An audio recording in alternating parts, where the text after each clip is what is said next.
Any views, thoughts, and opinions expressed on the Rejuvenating Health podcast are solely those of the speakers and are intended as such. Please consult your trusted healthcare practitioner for medical advice. Let's go, girls.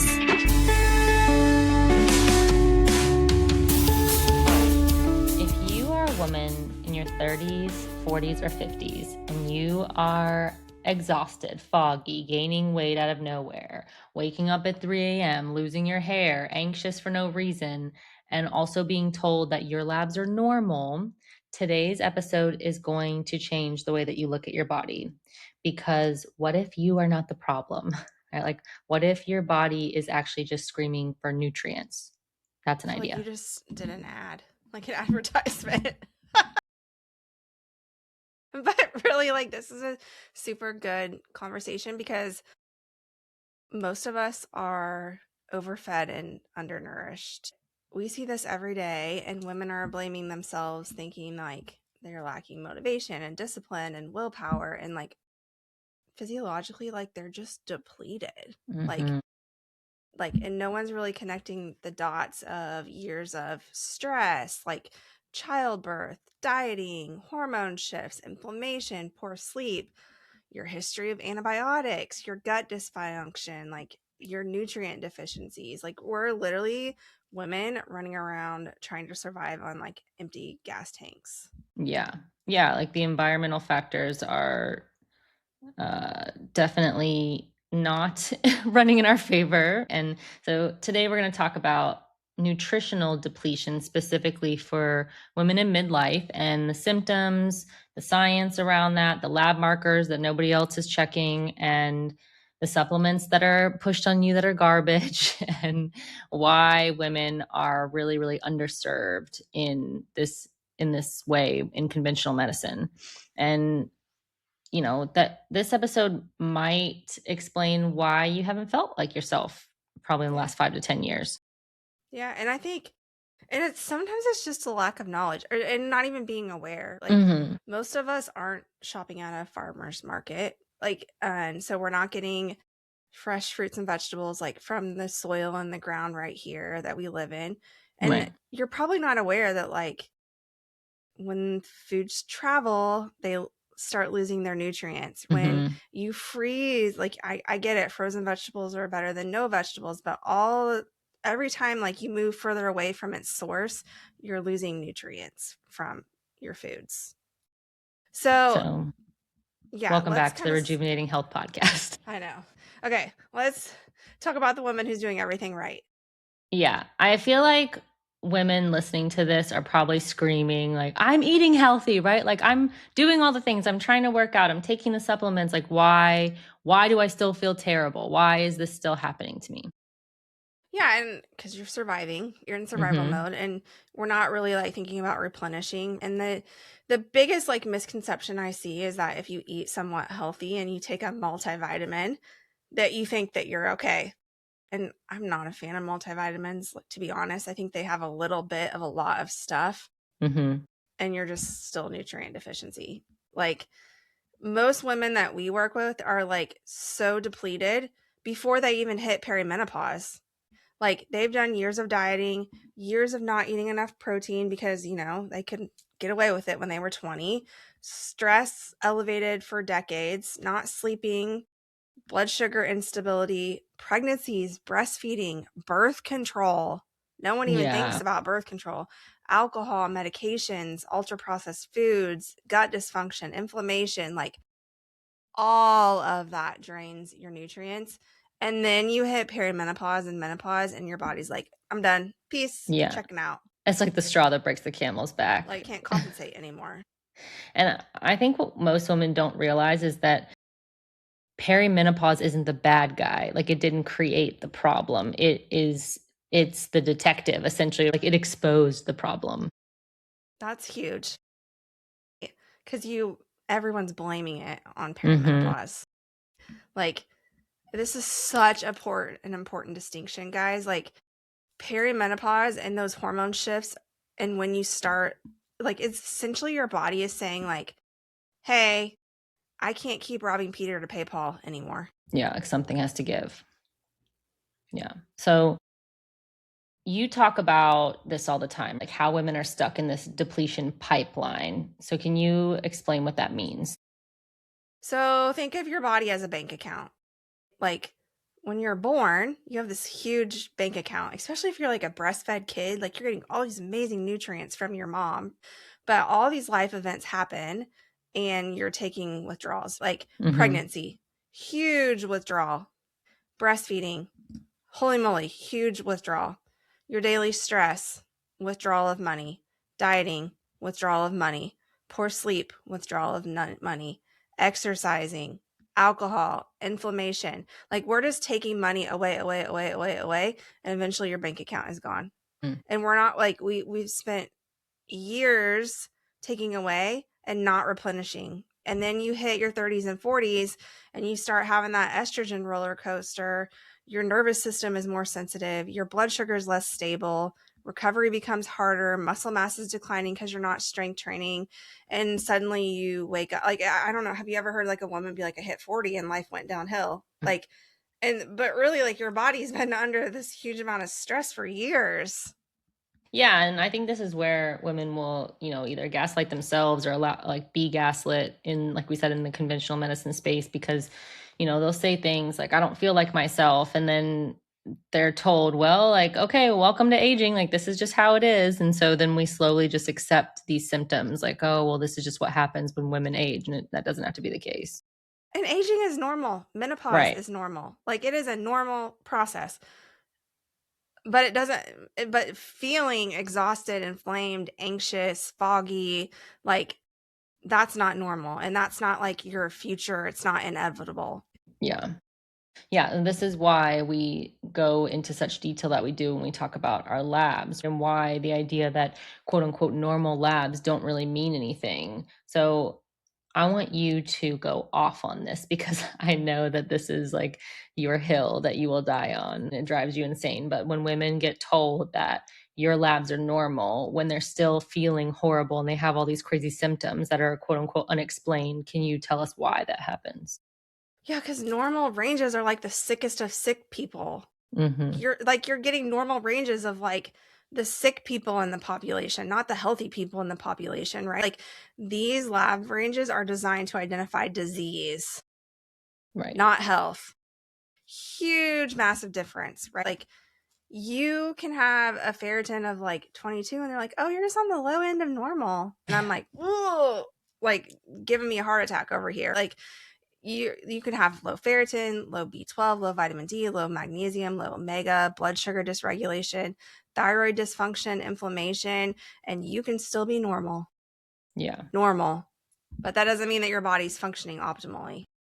Yeah. And women especially get dismissed because so many symptoms are vague and can Mm-hmm. be applied across different root causes. So when we're Yeah. talking about things like fatigue, anxiety, brain fog, weight gain, mood swings, like those symptoms just tend to get normalized. This reminds me of, how they've done those studies where essentially when they're raising kids with childhood development, and it used to be that the stage that would be normal, quote unquote, for a baby to walk was like at an earlier stage, and then over time, because of the way that the healthcare system shifted, and then we were having all of these kids that were being placed in scenarios and where they weren't spending enough time like on their stomachs. They weren't using their motor skills. Mm-hmm. They weren't crawling earlier, and therefore they weren't walking earlier. What we did was over time we just changed the standard. So the conventional medicine system was just like, well, now it's normal for a kid to walk when they're 18 months versus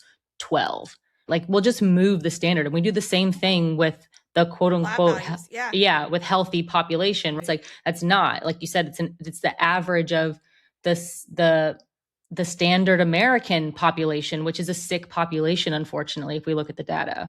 Yeah. And those symptoms that you described, like you said, can be so many different things, and your doctor doesn't really want to go do the investigating probably to figure out the root cause of what's causing that, and the fact that like so many things can play into it. And a lot of these issues like thyroid issues, ferritin, gut health, like a lot of them are because of nutritional insufficiencies. Yeah, yeah. So let's talk about one of the most overlooked nutrients in women's health right now, which is choline.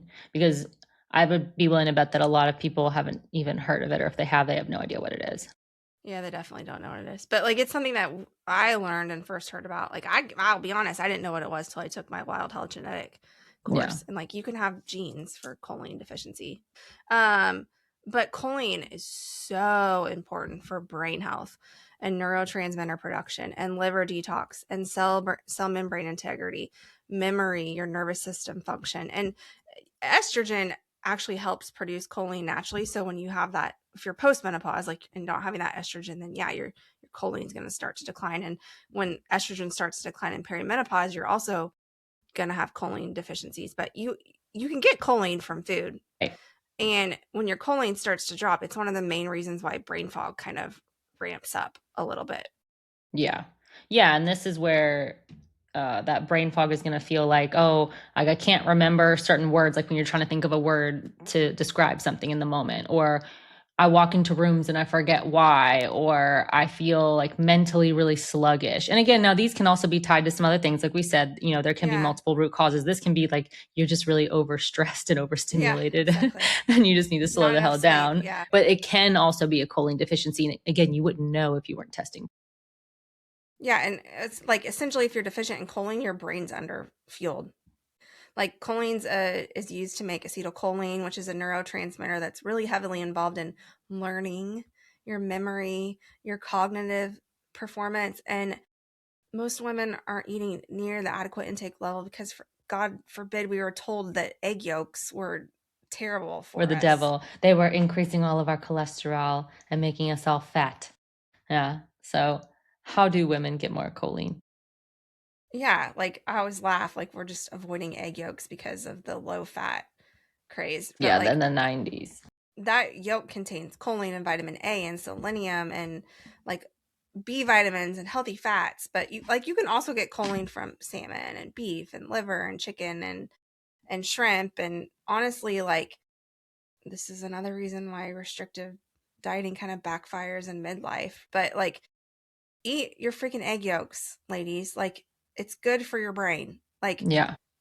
and you don't have like you can eat multiple of them, not just one. Yeah. Let's talk about the other big deficiencies that you see most often. I know iron or like ferritin comes up a lot.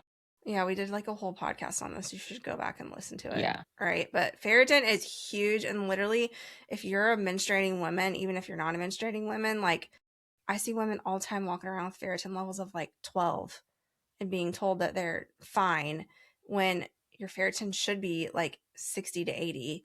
And meanwhile, your freaking head of hair is falling out. You're exhausted. You're anxious. You're cold. You're short of breath. You can't recover from workouts. And like optimal ferritin for many women is much higher than the bare minimum needed to avoid anemia. Like Yeah, and you that's where they're comparing. It's like, oh, well, if you don't want to be anemic, then this is where you need to be like, I don't want to be just above anemic. Like, Yeah, so iron is your storage. So you have to think of iron and ferritin go together. So like iron is your cash on hand and ferritin is your storage. hmm, So technically you can have a normal hemoglobin, a normal iron, but your savings account is literally like it is depleted. And that is needed for your thyroid, like your thyroid and your hair and your energy and your dopamine and your metabolism. And so one really good way to know if you have low ferritin is like your hair's falling out. mm, You're not able to exercise. You got cold hands and feet, heart palpitations. Like, yeah. And the biggest thing women miss, like, head, like, most women in perimenopause have heavy periods. And this is draining their ferritin years before like an anemia ever exists. hmm. So then what can women do to help that if their ferritin is low? So you should always eat iron rich foods with vitamin C. Okay. So steak and orange juice or steak and a vitamin C, spinach and strawberries. Like those are pairing two things. Don't drink coffee with your meals. Coffee and tea significantly inhibit iron absorption. So you shouldn't be drinking coffee, or like if you're taking an iron supplement, you should not be drinking coffee or really eating within a few hours of it. You also need to investigate, why is it low? Do you have gut dysfunction? Are your periods really heavy? Do you have low stomach acid? Do you have chronic inflammation? I will Ferritin and iron is not something that you should just supplement with blindly, because Yeah, too because you don't want your much, levels to be too high because either. then it's inflammatory. So when you're messing with iron, you've got to get that level checked quite often. Yeah. All right, let's talk about magnesium, because I feel like magnesium is very hot right now. It's very popular online, and most women are still not getting enough. Because I mean, there's a bajillion different kinds of magnesium, and it does a Mm-hmm. lot of different things in the body, but it also gets depleted by a lot of different things, right?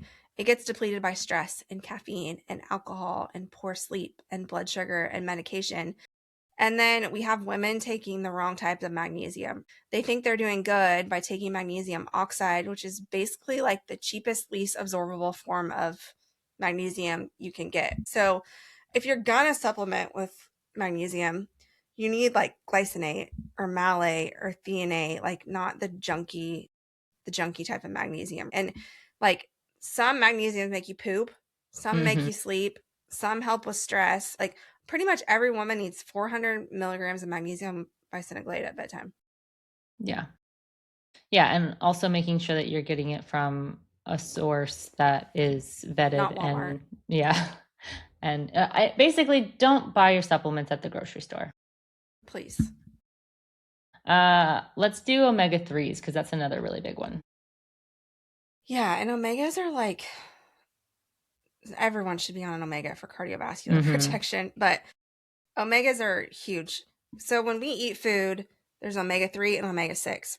Omega 3s are anti inflammatory, omega 6s are pro inflammatory. Most of our food sources are omega 6s, which are pro Yeah. inflammatory. So we need to kind of balance that out by taking in omega 3s. Omega 3s affect your inflammation, your brain health, hormones, mood, cardiovascular health, insulin sensitivity. And let's be like, we're not eating a lot of foods with omega 6. Like, I live in Illinois. I ain't eating a bunch of salmon every day because it's literally disgusting. Like, I would love to, but it's not good. It's not fresh, yeah.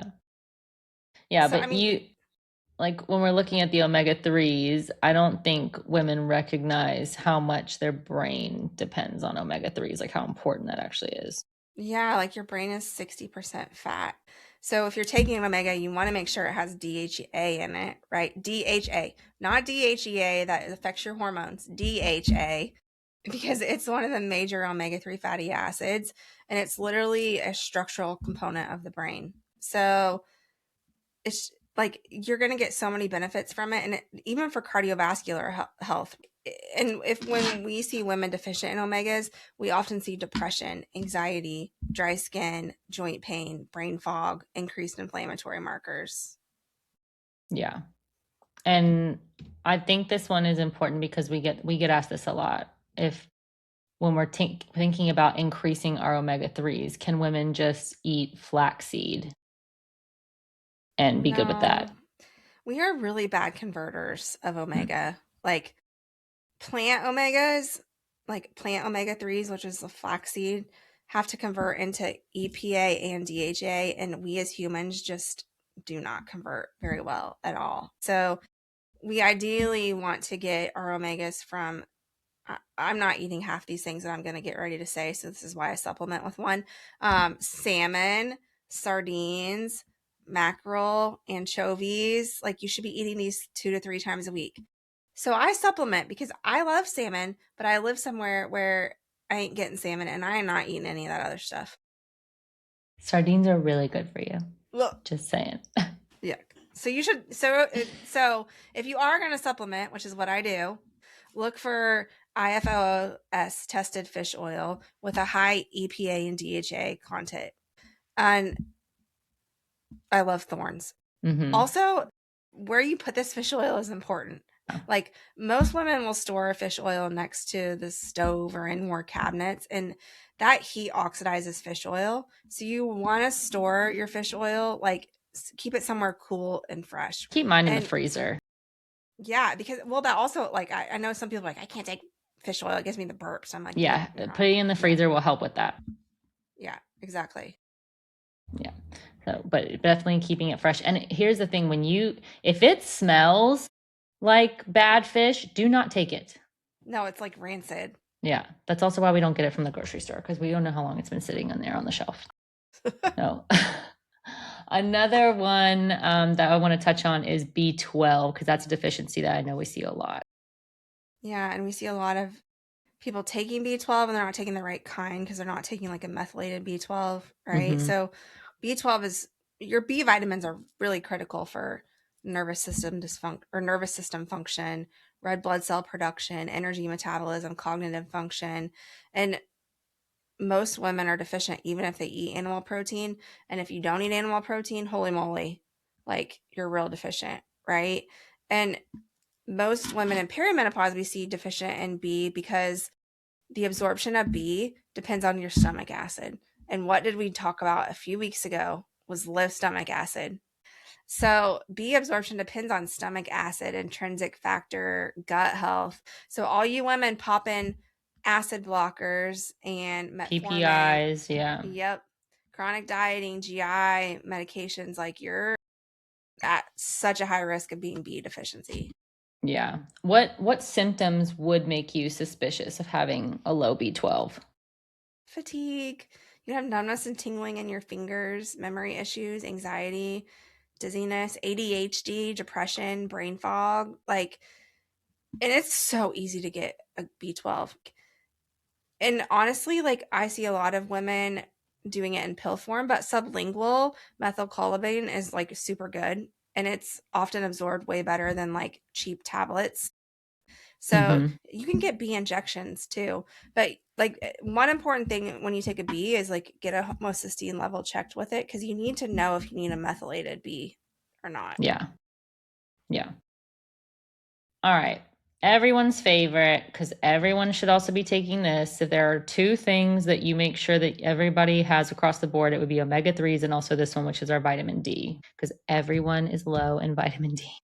It's like, they're like, I live in California, I'm low in vitamin D. I'm like, yeah, because you get it from other places than the sun. Yeah. Like, yes, you do get it from sunlight, but most of us aren't getting a lot of sunlight, especially if you live where I live right now. But if Yeah. you're working indoors, if you're wearing sunscreen, which you should be wearing, you're also like blocking that. If you live in colder climates, like, vitamin D is so important. Like, people do not understand that it's more of a hormone than it is a vitamin. Like, vitamin D acts like a hormone. It Mm-hmm. affects your immune function, your mood, your bone density, your inflammation, your muscle function. Like, if you're low, you can have fatigue and depression and illness and poor recovery and bone loss. Like, it's so cheap and easy to replace too. Well, and also even people that spend a good amount of time outside, that's why it's important for testing, because not everybody has good absorption or Yeah. converts well. So like what helps with vitamin D absorption? So vitamin D is fat soluble. So you should Mm-hmm. be taking your vitamin D supplement with a healthy fat. So eggs, avocado, olive oil, salmon, whatever. And magnesium matters too, because magnesium helps activate vitamin D inside the body. So sometimes you can be taking vitamin D, but still not feeling better because you're magnesium depleted. But you should take vitamin D with K, with a healthy fat, and make sure you're taking magnesium as well. So we should add in the magnesium with the omega in there that you should be Yeah. taking. Yes. Yeah. So those three, that's like your power three. Yeah. All right, we have to talk about the thing that we talk about every single episode, Oh my because God. it's probably the biggest issue that we see, and that is protein. Just literally, please eat 30 grams of protein for breakfast, lunch, and dinner. So you hit your leucine threshold, because if you're not doing this, you're not going to lose weight. You're I going to just think lose it's so funny, muscle. the resistance to this. Like everywhere, it's all these women are like, it's just so ridiculous that I'm being told that I have to eat all this protein, and it's like, we don't, like, nobody is making the rules here. Like, we're not, it's not like protein, yeah, is it having a moment as far as like being added and being marketed right now? But that's not coming out of nowhere. It's just because we've recently recognized how important it is. And so of course that, big pharma is going to like jump all over that, or big food, I should say. But outside of that, it's like, it just is what it is. It is something that is necessary. You have to Yeah. do it. And to be honest, like, even if you're not focusing on protein, a piece of toast for breakfast and a salad with no protein for lunch is not healthy. Like, you're not replenishing anything with your white lettuce that doesn't even have greens in it. White lettuce. Like, your lettuce. Shredded romaine and a tomato is not like doing it with ranch dressing. No, get that shit out of here. Ugh. Okay, so then this is going to dive into the supplement industry, because you're probably going to have to use supplements to replace some of this stuff. Yeah, and this part, I think, shocks people, which we've mentioned a couple times already, but like, not all supplements are good supplements, and not all supplements are sourced equally. No, and if you're walking in somewhere and buying your supplements, you probably just should throw it in the trash can. Well, and part of the problem is because they're not regulated. No, they're not. But you can get some that are third-party tested, and like, yes, you can buy those. Yeah. But I think women think, like, oh, I'll just take the multivitamin. Yeah, but then you look at the ingredient label and it contains like folic acid instead of methylfolate, or cyanocobalamin instead of the methylated, or magnesium oxide instead of magnesium glycinate, and then tons of just synthetic fillers. Yeah, and like proprietary blends. Which is what it even is that. Like, don't buy anything with a proprietary blend in it. Like, a lot of times you can't even process these synthetic forms because of genetic mutations like MTHFR, right? Yeah, but nobody teaches how to read labels on those kinds of things, obviously. Like, we're looking at just what's on the front, just similar to the way that we do with food, like food packages. So here's how you read them, ladies. Here's the green flag that your supplement is good. It's third-party tested.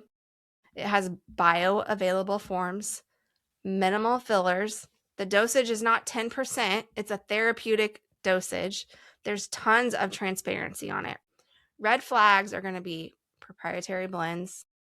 Like, how many of these, I'm going to shut my mouth, but like, even now these like famous doctors have all these supplements, which are just like stuff that they've slammed their labels on top of anyways. Yeah, a lot of celebrity ones too. Yeah. So red flags: proprietary blends, cheap forms, artificial dyes, mega fillers. Yeah.